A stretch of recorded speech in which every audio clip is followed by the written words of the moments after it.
For the record, the Cowboys weren't interested in Ben Johnson. Congratulations. But the Bears, who have poor ownership, I mean, like literally the poorest ownership and years of dysfunction upstairs, and you watch them. Yeah, it's been a work in progress. But I've heard this before from athletes. The great athletes, and Caleb Williams is a generational talent. He is special. Caleb Williams wanted to be coached hard. He said, there's nobody to watch film with me. He wanted to be coached hard. He wanted somebody to get on him. And enter Ben Johnson. I mean, Patrick Mahomes didn't become Patrick Mahomes because Andy Reid pandered. They disagree. The volume goes up. So, and Caleb's got an ability to make the hard look easy. Now, sometimes the easy looks a little difficult, but the entire Bears organization, and again, once you get the coach right, Vrabel in New England, Sean Payton in Denver, Jim Harbaugh with the Chargers, Ben Johnson, it doesn't take long. Literally, it takes like 6 to 8 weeks. You build the staff, you get the planning, and then slowly but surely, you get into week 6, week 9, week 12, week 15, you look up, this is a really good team. They do all the things that winning teams do. They win the turnover battle. They run the football. They've been lucky a little bit with health, mostly a very healthy team. They don't have negative plays. So you're seeing the same thing in New England with Vrabel, Sean Payton, Jim Harbaugh. I mean, last year, the Bears, just a simple thing. Last year, do you remember this? The Bears were the worst fourth quarter team in the league. They couldn't even script plays appropriately. Now, third best. So they start smartly, they finish strongly, and again, they've just gotten out of the stuff that loses games. No turnovers, no negative plays. The operation, the basic fundamentals looks organized. And then, of course, you have Caleb Williams, who really is a unique talent. Here's the walk-off touchdown. On the fake, Williams looking downfield, launching downfield, going for it all. It is caught. Bears win it. DJ Moore. And great coaches are like great movie directors. You got to let the star kind of do his thing, however, with a clear identity of what the movie is and what the game plan is. And people are going to say, well, I mean, the Bears got a little bit lucky. They recovered the onside kick. No, timeout.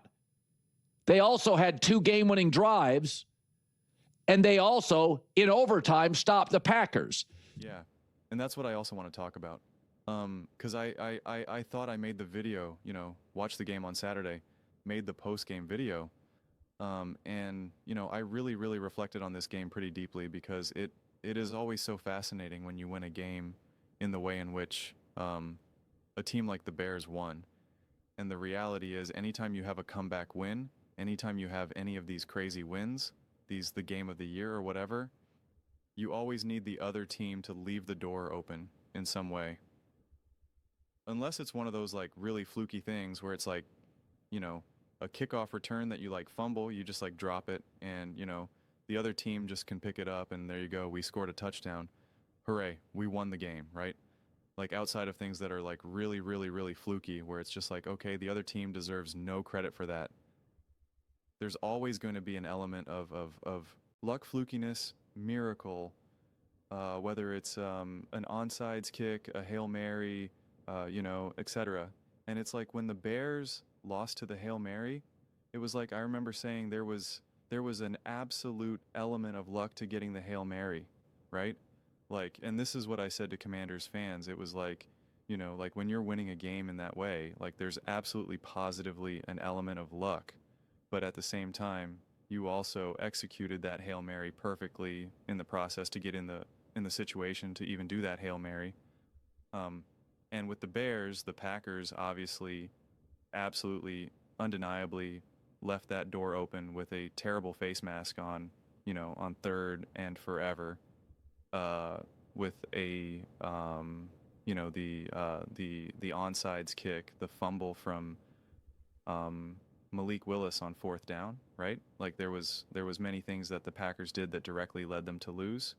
But on the flip side, there were many things that the Chicago Bears did that directly led them to win. And this is what I had always said, and it's funny because I said this about the Bears weeks and weeks and weeks and weeks and weeks ago, when I could see that they were getting who they were as a team. And at that time, I kept saying Caleb right now. And I said, and it's okay as a limiting factor of this offense, but once he can kind of, continue to evolve and get comfortable, I said this offense is going to, go through the roof. And I said it, I compared it to the Chiefs, and I said it's reminiscent of the 2018 Chiefs. I said, like, that's what they become. And I was like, and what happens when you have a great coach and a great quarterback?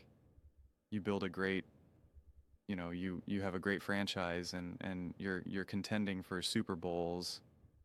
And in a lot of ways, what the Chiefs have done, and maybe they're just the 2024 Chiefs because the way they're winning these games are wild, is that, and I've always said this about the Chiefs, is that if another team leaves the door open, the Chiefs are going to take it. If you make any mistake, if you go for it on 4th down and you don't get it, oh, game's over. You're going to lose now. You miss a field goal, oh, game's over. You're going to lose now. You turn the ball, oh, game's over. It's like if you gave any type of leeway to the Chiefs, they're just good enough, connected enough, well coached enough, have great enough players. That's all they need. That's all they need. You just leave the door open ever so slightly, game's over. There's so many times over the years that I was watching Chiefs games and I see the other team again make a mistake, miss something, and I'm like, oh, game over. Yeah, the game's over. And it's like, it's only the first quarter. It's like, doesn't matter. That other team does not have that margin of error. That's all the Chiefs needed. Game over. Game over. When the 49ers fumbled on I think it was the opening drive of the Super Bowl, it's like, oh, game over. It's like, yeah, no, game over.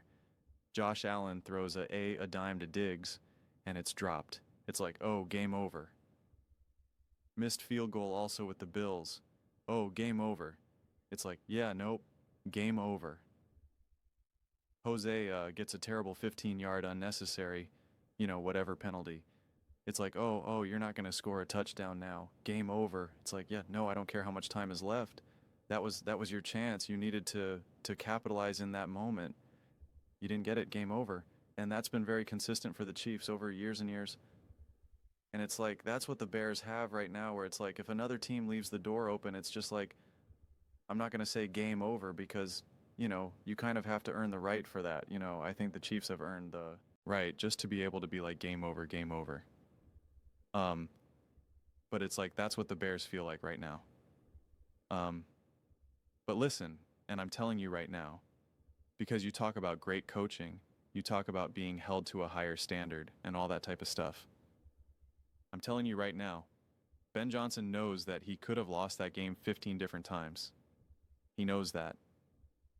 Yeah, he absolutely positively knows that. He's an elite coach. He's a smart guy. You're not deluding yourself. No one on that coaching staff is deluding themselves. They understand they went up against a backup quarterback. They understand that they needed to recover an onside kick. They understand that they got bailed out a little bit with a face mask and all of that. It's not to say that they still wouldn't have found a way to win or anything like that. It doesn't downplay or take away anything from them.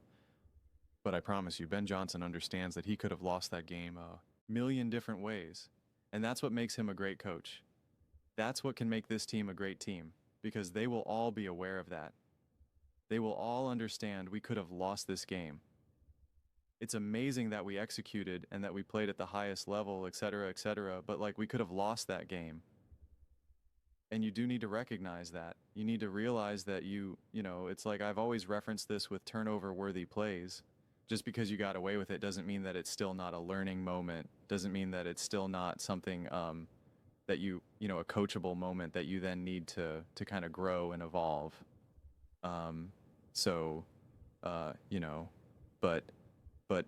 But all in all, this was just an awesome, high-powered, like, just insanely exciting game.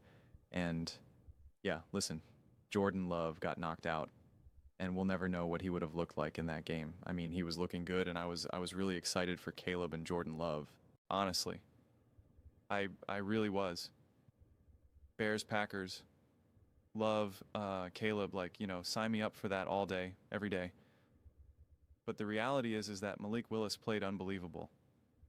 Like he was a backup quarterback, but he did not play like a backup quarterback. You got better quarterback play out of Malik Willis than you did like 95% of other quarterbacks over the weekend. You just did like, that was insanely high quality quarterback. Now, he fumbled the ball and all of that type of stuff, but I mean, he played at an incredibly high level. So I don't know if you could even just automatically look at it as like, hey, you know, the Packers beat a backup quarterback, because it's one thing if you got backup quarterback play where you're like, yeah, that was rough, dude. He is missing receivers. He is taking terrible sacks and throwing interceptions left and right. Like, that's not necessarily what you got out. Now, Jordan Love and Malik Willis are two completely different players, so who knows how much the game plan would have changed. But just think it was a great game either way. Tough loss for the Packers. Awesome win for the Chicago Bears. And Chicago Bears fans, please do not forget to subscribe and watch the full length of the video. When you guys do that, the views, the subscribers, they go through the roof. And I always try to emphasize, it's not just about chasing views or subscribers. It's about trying to create the best content that I possibly can. Content Chicago Bears, content that people genuinely want to watch, that they want to interact with, that they want to discuss, so we can have real, grounded, unbiased conversations, so we can keep having awesome moments throughout the course of the season. I would love to be able to get to like 80,000, 100,000 subscribers before the playoffs, because I want to live stream these games. It's like I want to have an absolute party, and I'm going all in, doing every single thing I can, because I think it improves the experience that we all get to have.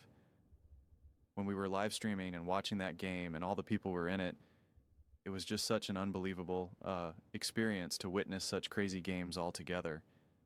And I just think that the more people we have a part of that party, just the better, and the better conversations we have, the better the discussions we have. And so I'm going all in. I'm working overtime to try to make this happen. But obviously I can't do it without y'all. So please consider subscribing. Please watch the full length of the videos so we can legit get this thing going. But those are just my thoughts. I'd absolutely love to hear yours. What do you guys all think? I read every single comment, so whether you agree with me or disagree with me, either way, let's get in some discussions, let's get in some fights, but ultimately, let's just have some fun. And please don't forget to give this video a thumbs up, as it really does help with visibility and the algorithm.